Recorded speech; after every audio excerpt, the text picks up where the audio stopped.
Villager has some of the most versatile edgeguarding in the game, between his long-lasting aerials, multitude of projectiles, and of course, the ever-powerful bowling ball. Villager has no shortage of ways to apply offstage pressure, but with so many tools that fulfill different purposes, knowing when to apply each tool or when to step back from edgeguarding entirely can be a difficult call to make. Edgeguarding is obviously a very matchup-specific area of the game, but this video will go over some general guidelines and tips to make your edgeguarding as efficient as possible. Let's start with Bowling Ball. Bowling Ball is a fantastic tool, not only because of its raw kill power, but also because of how little commitment it is. As a general rule, you want to aim your bowling ball to hit your opponent's 2-frame.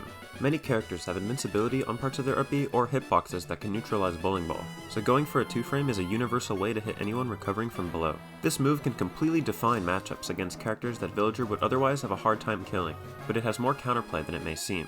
Some characters can use their up Bs to go past the ledge and interrupt your bowling ball in the startup, but this can also be baited and punished.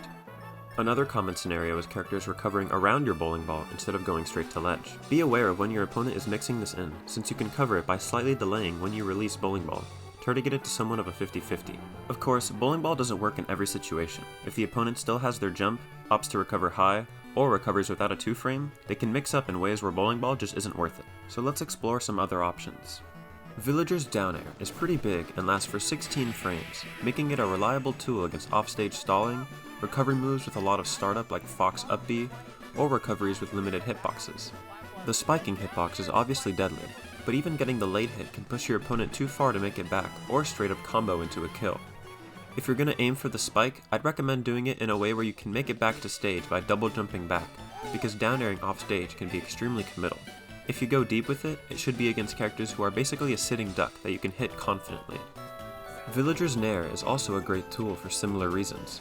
It lasts for 21 frames and is extremely fast at frame 3, so it's easy to trade with recovery moves in their startup or hit really fast recoveries to stage. Because of how little end lag it has, it's often a more reliable aerial to use off stage than down air. You can combo it into a kill or cover your opponent's other resources after using it. Dash attack can be a really good edgeguard tool against characters who start the recoveries around this area that dash attack covers perfectly, like Lloid. The later you hit dash attack, the better it can combo into slingshots that can snipe jumps or take the stock. Dash attack can also be used to hit 2-frames or low recoveries and put your opponent in an awkward spot. Just be careful of your opponent jumping over you and taking back stage control. Lloid Rocket might not seem like an edgeguard tool, but it actually has a lot of versatility. I covered the sticky Lloid setup in a previous video, which is good to pressure certain characters' recoveries. But the key to Lloid's utility is in the way it stalls you off stage, allowing you to exert more pressure with your presence while also putting out a hitbox. You can set up somewhat of a checkmate situation, since it'll either force them to play around Lloid in a way that you can kill them for, or the Lloid will just hit them and lead to their death anyway. Lastly, we have Slingshot. This is one of Villager's most important offstage tools, since you can cover large distances without putting yourself out there. Slingshot can hit the startup of recovery moves that go straight to ledge, like Fox, Falco, and Mithra side B, putting them in compromising positions. Going deep with Slingshot can be really rewarding, especially when your opponent is forced to use their air dodge or jump to recover, or if they're just drifting to stage from far away. Aligning yourself with your opponent horizontally is a good general edgeguard strategy against characters who don't have access to good hitboxes off stage, and since you can hit them from afar, you don't even have to give up stage control in the process. I've emphasized it a lot in this video, but it's extremely important to have a backup plan and minimize your commitment when going for an edgeguard if you want to improve your advantage state. Sometimes it isn't good to risk it all for an early kill when you could get more consistent damage through ledge trapping.